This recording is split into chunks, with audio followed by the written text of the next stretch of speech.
వెంబడించుట అనగా మనకున్న సమస్తాన్ని విడిచిపెట్టడం. సముద్ర తీరమున వారు తమ వాళ్ళు బాగు చేసుకుంటున్నారు. యేసు ప్రభు అన్నారు, నన్ను వెంబడించండి. తమ వాళ్ళు విడిచిపెట్టారు.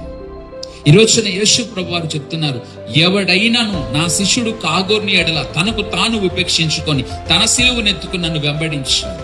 రూతు నిజమైన దేవుణ్ణి వెంబడించడానికి తను తీర్మానించుకున్నప్పుడు తను చెప్పిన మాట, నీ జనమే నా జనము, నీ దేవుడే నా దేవుడు, నీవు ఉన్న చోట నేను ఉంటాను, నువ్వు చనిపోయిన చోట నేను చనిపోతాను. నీకు నాకు ఎంత కష్టం వచ్చినా, బాధ వచ్చినా, చివరికి చావు వచ్చినా కూడా, చావు మనల్ని వేరుపరిచినా కూడా నీ నుంచి నన్ను ఎవరు విడదయ్యలేరన్న ఖండితమైనటువంటి మాట చెప్పగలిగిందండి.